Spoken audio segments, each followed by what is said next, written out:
Nikah sama yang muda atau sama yang tua? Kalau ada yang seumuran. Sama yang tua. Ya, kenapa? Karena menurut saya menantang, Kurang pede, jadi karena tak pikir-pikir itu kata-katanya itu orang kayak jelek seorang, kok tahu lebih nyanyi, kok tahu nyanyi tuh sama nyanyi. Jadi baru kayak sapir tuh, kenapa so kau? Sebab tidak nih. Tunggu.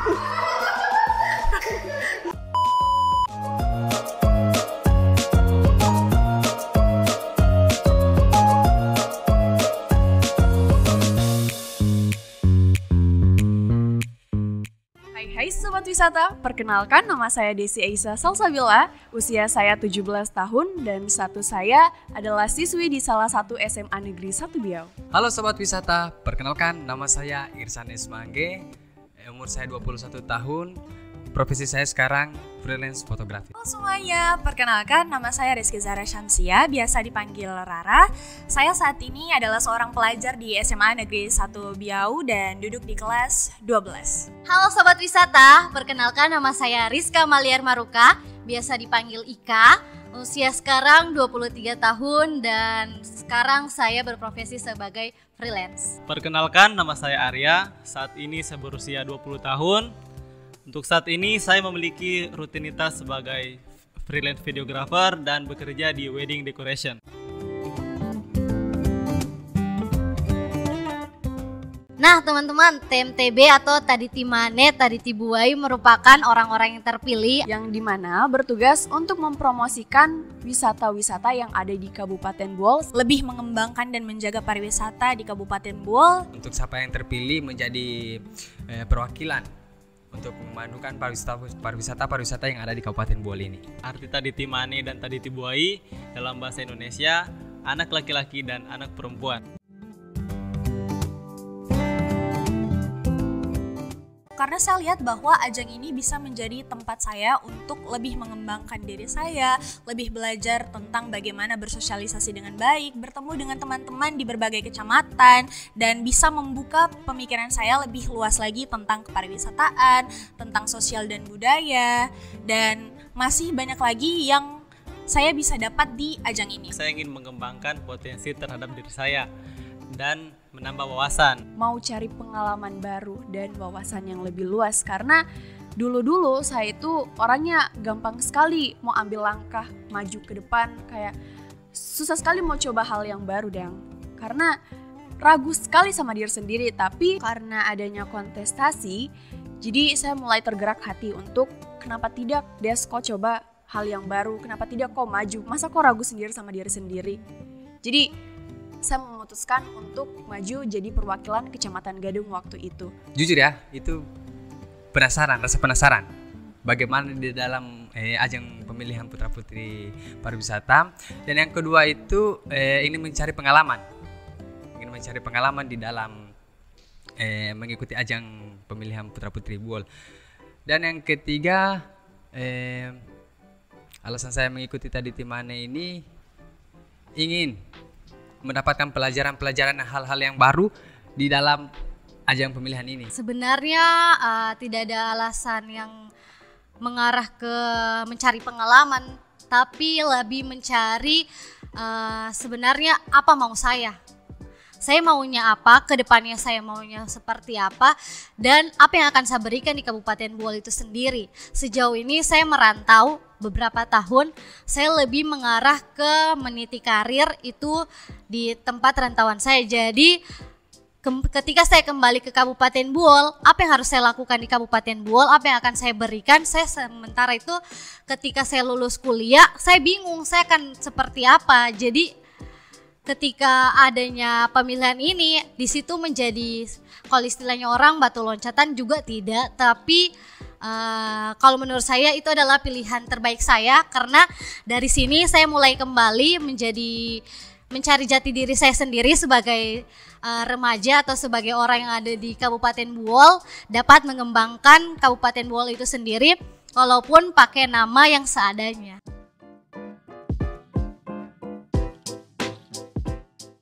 Manfaat yang saya dapatkan itu sangat banyak, mulai dari pengenalan wisata yang ada di Kabupaten Buol, pengembangan diri terhadap diri saya, dan yang terutama itu relasi yang saya dapatkan? Banyak sekali manfaatnya, tapi yang bakalan saya sebutin ini yang paling berpengaruh dalam kehidupan saya. Yang pertama itu tentu saja melatih public speaking saya. Saya orangnya ragu untuk berbicara di depan umum dan juga ragu untuk memberikan suatu pendapat. Jadi karena adanya kontestasi ini, saya mulai tergerak untuk mulai berani bicara. Kau ini punya hak untuk bicara, kenapa tidak kau berbicara? Jadi begitu terus. Dari pengembangan diri, saya juga tahu tentang kepariwisataan. Yang dulunya saya tuh hanya nol tentang kepariwisataan. Yang saya tahu itu pariwisata itu cuman ya turis-turis itu. Ternyata lebih dari itu. Jadi banyak sekali hal yang bisa saya dapat di TMTB ini.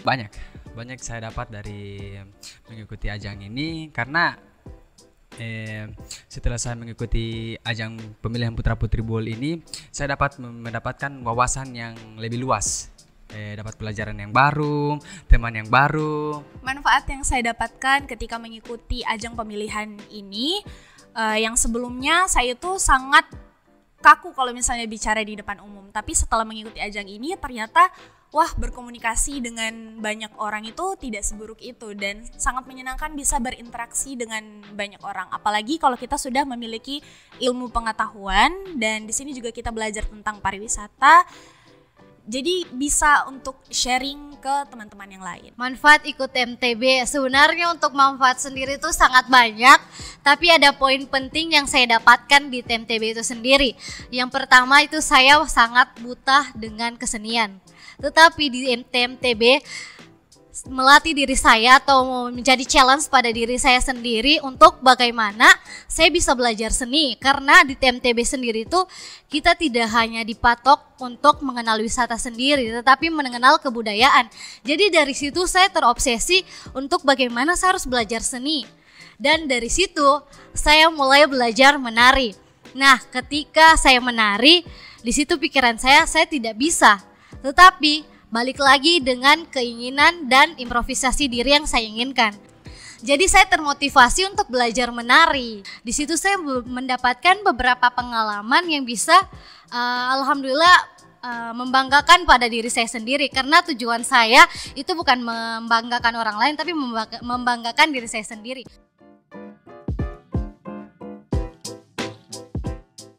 Momen yang paling berkesan itu menurut saya waktu di karantina di Hotel Surawisata. Nah, di situ kita menerima materi dan yang paling berkesan menurut saya itu adalah latihan koreo. Nah, di situ momennya sangat dapat sekali karena kita di situ diajarkan hal-hal yang kita tidak tahu bisa tahu, karena seperti contoh itu latihan koreo kita melakukan gerakan-gerakan yang mungkin kita tidak pernah lakukan tapi kita lakukan di ajang tersebut itu. Makanya menurut saya itu momen yang paling berkesan itu ketika saya menyanyi pakai gitar. Dulu saya tuh tidak berani menyanyi karena pernah saya dijudge karena jelek suaramu. Jadi saya kayak kurang pede. Jadi karena tak pikir-pikir itu kata-katanya itu orang kayak jelek suaramu, kok tahu menyanyi, kok tahu menyanyi, terus menyanyi. Jadi baru kayak sapi itu kenapa so kau? Seperti tidak di cut. Kayak memangnya kenapa kalau suaraku jelek? Memangnya kenapa? Tapi kepedeanku itu tidak jelek toh. Nah, jadi saya tak pikir kenapa tidak saya mulai menyanyi saja. Terus kan ditanya itu harus menampilkan bakat. Mungkin saya bakat bakalaya atau apa kan.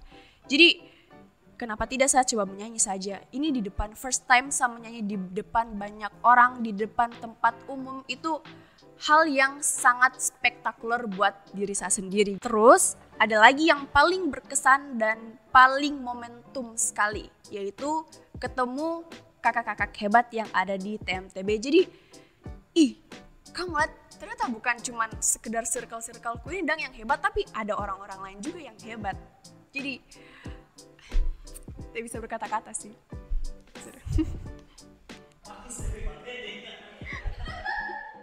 Momen yang paling berkesan itu pada saat penampilan bakat.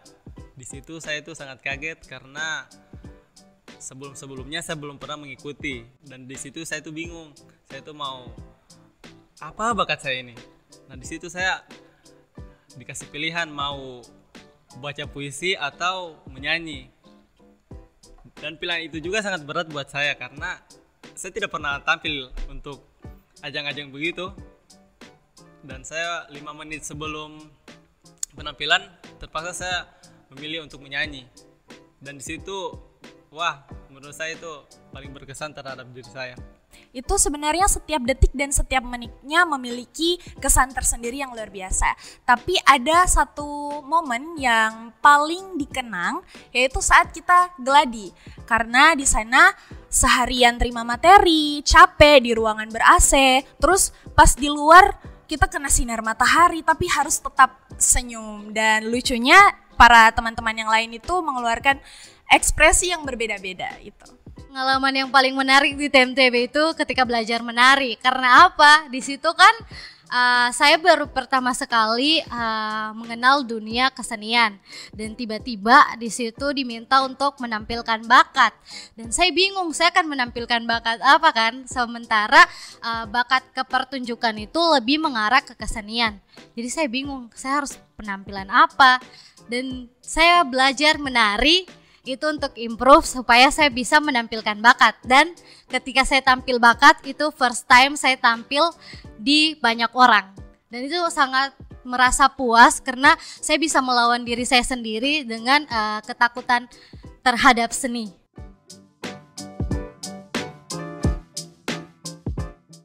Saya memilih pendidikan karena itu investasi jangka panjang terhadap diri saya. Dan saya juga masih mau mengembangkan potensi terhadap diri saya, memantaskan diri saya. Saya mengarah ke pendidikan karena ketika saya berpendidikan, ketika saya improve ke pendidikan, dengan sendirinya saya bisa meniti karir saya. Kedepannya saya bisa mengumpulkan CV atau riwayat-riwayat yang bisa menjadikan saya berpengalaman ketika saya mengambil pekerjaan. Jika harus memilih karir atau pendidikan, ya kalau orang lain bisa menjalankan keduanya, why not? Mengapa kita tidak mencobanya? Karena di sela-sela saya menjalankan pendidikan, mungkin saya juga bisa menjalankan karir dan hasilnya itu bisa menjadi biaya tambahan untuk saya melanjutkan pendidikan. Saya lebih memilih karir.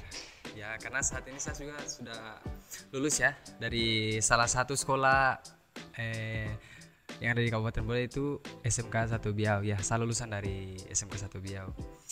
Jadi saat ini saya lebih memilih karir, lebih mengutamakan karir. Bukan karena saya tidak memilih kuliah atau jenjang kependidikan yang lebih tinggi. Mungkin saya saat ini pentingnya mungkin saya rasa di karir. Ya, mungkin tidak menuntut kemungkinan besok-besok saya punya niat untuk kuliah atau tahun depan. Kan itu kan kita tidak tahu.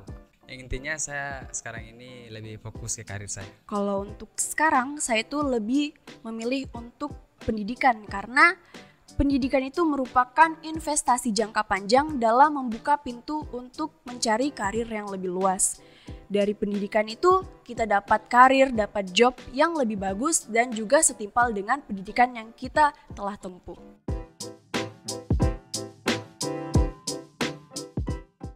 Jadi karena saya masih pelajar kan, saya belum terpikirkan untuk karir dulu atau pernikahan dulu. Tapi kan tidak salahnya juga untuk memberikan pendapat. Kalau untuk sekarang, saya itu lebih memilih tentang karir. Dengan karir, kita itu dapat mencapai kepuasan pada diri sendiri. Saya lebih memilih karir karena saya masih ingin mempersiapkan diri saya secara finansial agar pada saat menikah saya tidak kesusahan untuk mencari pekerjaan yang nantinya untuk menafkahi istri dan anak-anak saya nanti. Karir atau menikah? Nah, ini kejar-kejaran sama usia. Untuk usia sekarang saya lebih memilih karir karena kehidupan berumah tangga itu tidak seperti yang kita bayangkan untuk keharmonisannya. Karena bisa jadi permasalahan di rumah tangga, walaupun saya belum berumah tangga, tapi saya sudah ada stigma duluan tentang rumah tangga itu bisa jadi akan retak karena permasalahan ekonomi. Kenapa? Karena permasalahan ekonomi dan juga keseimbangan yang tidak stabil dalam rumah tangga menjadi poin pemicu masalah bagi rumah tangga itu sendiri, karena bisa jadi antara satu yang lainnya tidak bisa saling memahami. Jadi menurut saya lebih meniti karir terlebih dahulu agar sebagai wanita saya memiliki patokan atau pondasi tersendiri bagi saya dalam berumah tangga. Tidak menutup kemungkinan juga saya kan sebagai wanita, saya harus mengikuti bagaimana imam saya. Tapi ada poin penting juga dalam berumah tangga, yaitu ketika tidak sejalan maka kita harus saling berkomunikasi. Jadi menurut saya kita lebih meniti karir dulu ketika kita sudah mantap dengan usia kita sudah mantap dengan pemikiran kita bisa membangun rumah tangga yang baik. Ya kalau disuruh pilih sih masih bingung,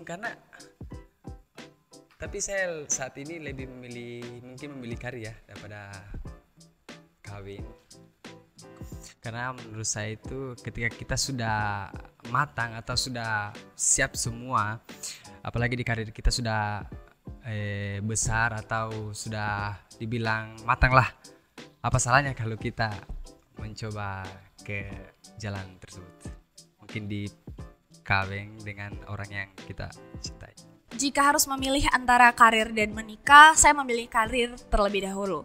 Karena ada satu petuah yang sering saya ingat, katanya kejarlah karirmu, kejarlah mimpi-mimpimu, dan juga kejarlah pendidikanmu setinggi-tingginya, maka jodohmu akan datang sendiri. Dan tentu saja yang datang pasti akan mengikuti hasil yang selama ini kamu raih.